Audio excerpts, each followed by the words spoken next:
Innal hamdalillah nahmaduhu wa nasta'inuhu wa nastaghfiruh wa na'udzu billahi min sururi anfusina wa min sayyiati a'malina. May yahdihillahu fala mudhillalah wa may yudlilhu fala hadiyalah. Asyhadu an la ilaha illallah wahdahu la syarikalah wa ashhadu anna Muhammadan abduhu wa rasuluh. Allahumma fassalli wa sallim wa barik ala Muhammad wa ala alihi wa sahbihi ajma'in. Amma ba'd, fa ya ibadallah, usikum wa iyaya bittaqwallah, faqad fazal muttaqun. Faqala Allah Ta'ala fil Qur'anil Karim, A'udzu billahi minasy syaithanir rajim. Bismillahirrahmanirrahim. Ya ayyuhalladzina amanu taqullaha haqqa tuqatih wa la tamutunna illa wa antum muslimun. Wa qala aidan, laqad kana lakum fi rasulillahi uswatun hasanah liman kana yarjullah wal yawmal akhir wa dzakarallaha katsira. Shadaqallahul azim. Wahai orang-orang yang beriman, bertakwalah kepada Allah dengan sebenar-benar takwa. Kalau toh kita mati nanti, pastikan diri dalam keadaan Islam yang sebenarnya. Di bawah itu, Allah telah turunkan Nabi Muhammad sallallahu alaihi wasallam sebagai suri tauladan bagi kita semua umatnya. Untuk apa? Untuk keselamatan kehidupan dunia sampai akhirat kelak. Sidang jemaah Jumat yang sedang mencari ridha Allah Subhanahu wa ta'ala. Alhamdulillahirabbil alamin. Hari ini, Jumat kali ini, kita kembali melaksanakan ibadah Jumat yang wajib bagi kaum laki-laki. Ada kalanya di antara kita, saudara-saudara kita telah mendahului kita. Mereka tidak dapat melaksanakan ibadah Jumat lagi. Kita masih bisa diberikan kesempatan oleh Allah Subhanahu wa ta'ala. Oleh karena itu, jangan pernah sia-siakan waktu yang diberikan. Selawat dan salam sama-sama kita mohonkan kepada Allah agar disampaikan kepada Nabi Muhammad sallallahu alaihi wasallam, Nabi dan Rasul terakhir. Tentu pasti ajaran yang dibawanya untuk keselamatan kita, kehidupan di dunia sampai di akhirat kelak. Suatu ketika Nabi Muhammad pernah bercerita dengan para sahabat. Ketika di hari akhirat nanti, kita semua dikumpulkan, mulai Nabi Adam sampai umat yang melihat hari kiamat. Dikumpulkan kita semua. Dan di saat itu kita semua gelisah. Bagaimana tidak gelisah? Pintu pengadilan Allah belum dibuka. Contoh halnya saja di kehidupan dunia, kalau kita diberikan nama tersangka, kita mau cepat diputuskan apakah kita masuk neraka ataupun surga. Begitulah kira-kira. Hari itu kita semua gelisah. Ada sekelompok orang pergi menemui Nabi Adam.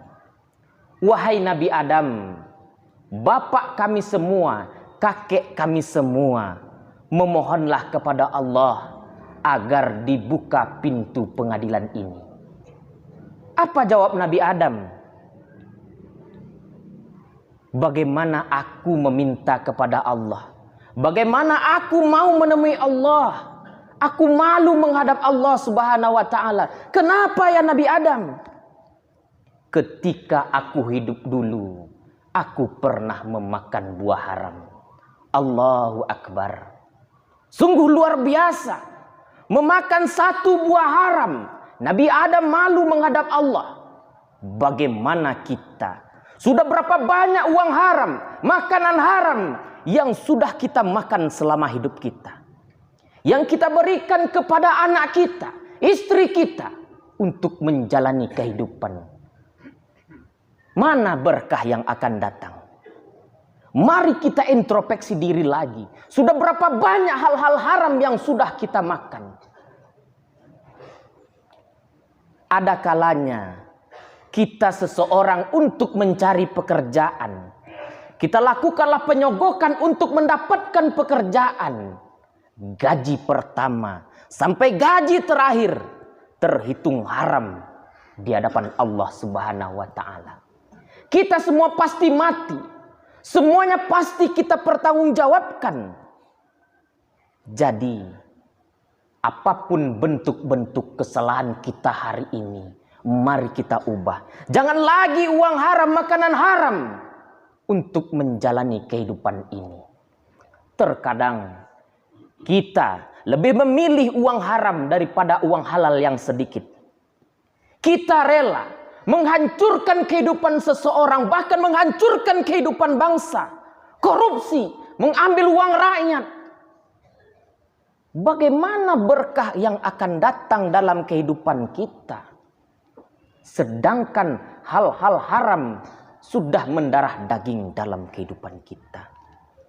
Disuruhlah kelompok orang tersebut pergi menemui Nabi Ibrahim. Pergilah menemui Nabi Ibrahim. Ya Ibrahim alaihissalam, engkau adalah bapak para nabi. Memohonlah kepada Allah, memintalah kepada Allah agar dibuka pintu pengadilan. Nabi Ibrahim berkata, bagaimana saya mau menghadap Allah, malu menghadap Allah Subhanahu wa taala. Kenapa ya Nabi Ibrahim? Ketika saya hidup dulu, saya pernah satu kali berbohong. Allahu Akbar. Satu kali berbohong. Nabi Ibrahim malu menghadap Allah. Bagaimana kita? Sudah berapa kali kita membohongi istri kita, anak kita, keluarga kita, bahkan masyarakat kita bohongi. Sudah berapa kali, sudah berapa banyak kebohongan kita tebar. Untuk apa? Mencapai kesenangan dunia. Kebahagiaan dunia ini hanya sementara.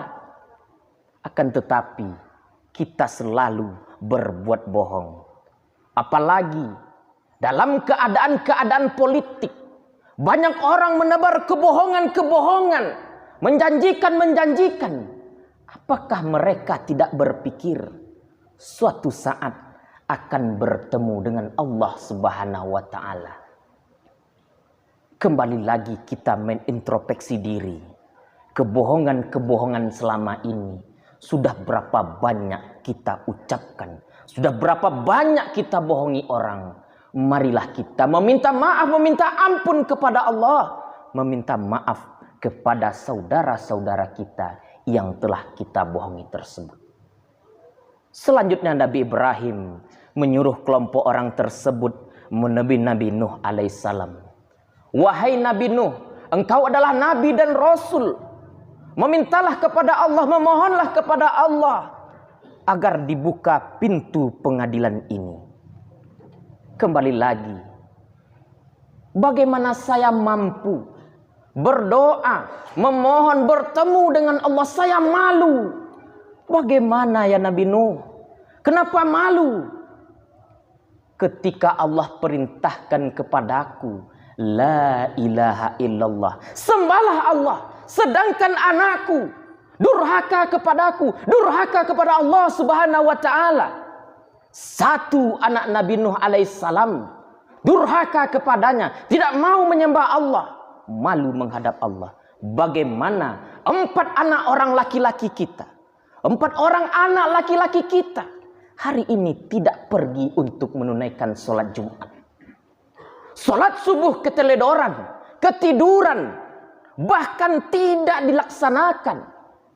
Apalah guna kita membesarkan anak, memberikan pendidikan yang tinggi, memberikan uang jajan, akan tetapi sholatnya kita main-mainkan.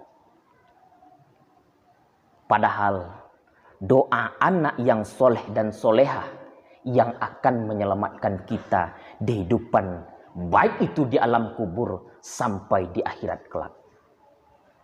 Bapak punya anak jenderal, belum tentu bisa melaksanakan, belum tentu bisa menjamin bapak masuk surga.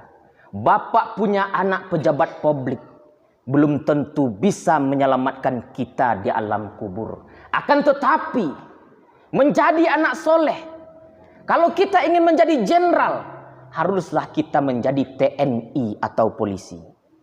Kalau kita ingin menjadi seorang anggota dewan, kita harus menjadi caleg. Kalau kita ingin menjadi seorang dokter, haruslah kita menempuh fakultas kedokteran.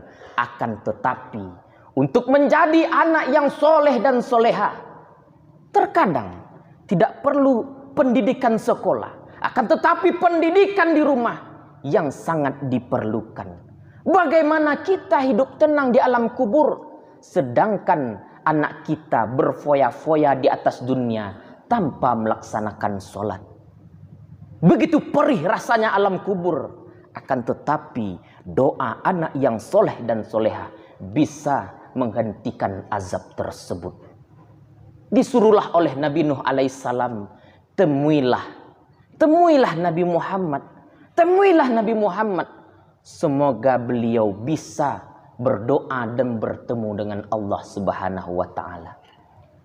Pergilah kepada Nabi Muhammad sallallahu alaihi wasallam, wahai nabi kami, memohonlah kepada Allah, memintalah kepada Allah agar dibuka pintu pengadilan ini. Kami tidak sanggup lagi di padang mahsyar tersebut. Matahari hanya sejengkal di atas kepala kita. Siapa yang tahan? Siapa yang mampu? Semua kita gelisah. Apa kata Nabi Muhammad? Tenang kalian semua. Tenang kalian semua. Hari ini syafaatku berlaku. Mukjizatku berlaku. Tenang kalian semua. Berdoalah Nabi Muhammad kepada Allah. Ya Allah, kami tahu ya Allah, kami penuh dosa, penuh maksiat. Tapi kami juga tahu ya Allah, Engkau maha pengampun. Akhirnya, wahai Nabi Muhammad, wahai Muhammad kekasihku, berdirilah, jangan sujud lagi kepadaku, berdirilah. Pintu pengadilan akhirnya dibuka. Ketika cerita Nabi Muhammad itu didengar oleh para sahabat, sahabat bertanya, ya Rasulullah, siapa yang akan mendapat syafaatmu di akhirat kelak? Kata Nabi, yang pertama, aqimus sholah, orang yang mendirikan sholat.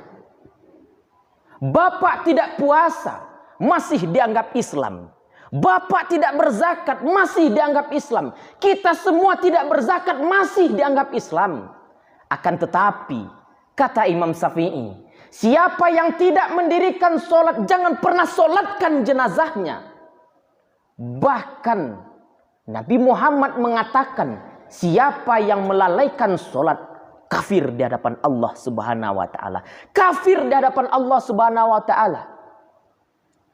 Demi Allah, jangan pernah kita melalaikan, apalagi meninggalkan sholat.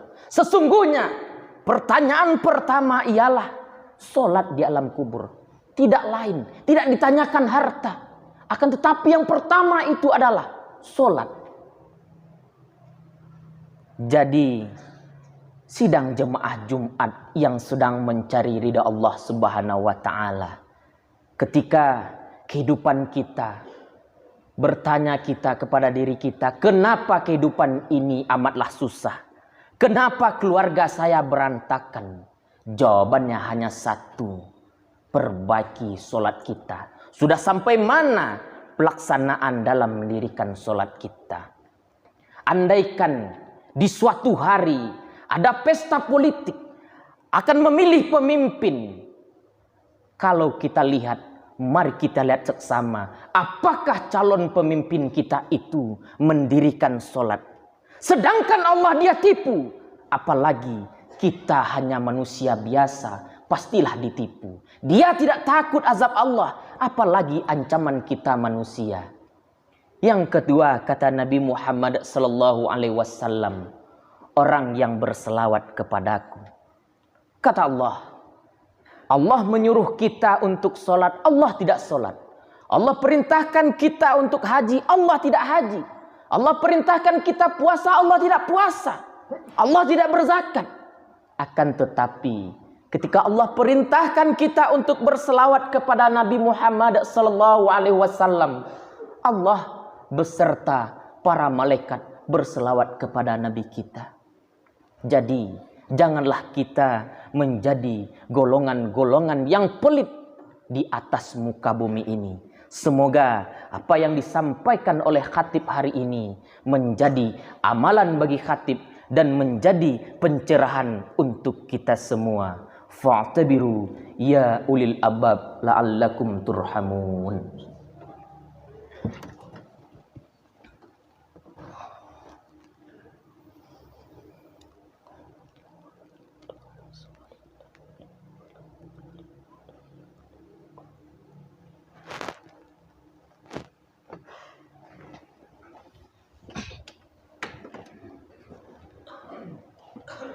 Alhamdulillahilladzi hamdan katsiran kama amar.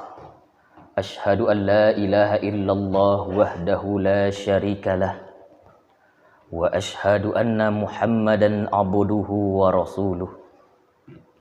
Allahumma fassalli wa sallim wa barik ala Muhammad wa ala alihi wa sahbihi ajma'in.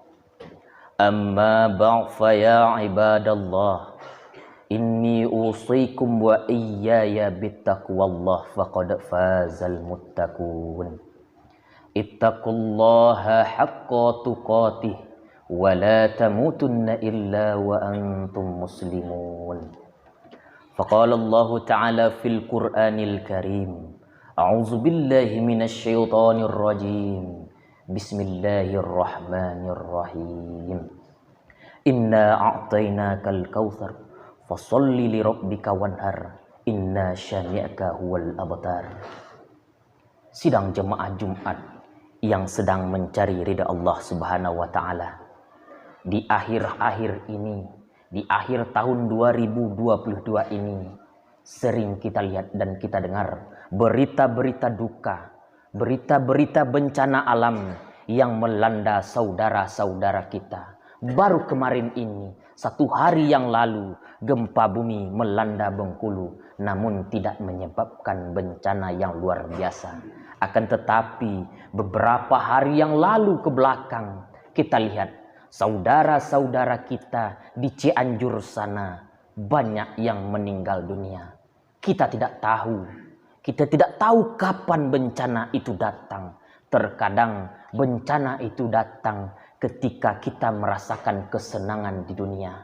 Jadi, wahai bapak-bapak sidang jemaah Jumat yang sedang mencari Allah, yang sedang mencari di Allah Subhanahu wa taala, jangan pernah kita sia-siakan waktu ini, karena waktu tidak mungkin datang 2 kali. Kesempatan hidup ini di dunia hanya 1 kali. Jadi jangan pernah sia-siakan. Terbayang oleh kita kuatnya bencana alam hari ini, gempa bumi yang pernah melanda Sumatera Barat beberapa tahun yang lalu. Sungguh pilu kita, jangan sampai itu menimpa kita sebelum kita bertaubat di atas muka bumi ini. Innallaha wa malaikatahu yusholluna 'alan nabi.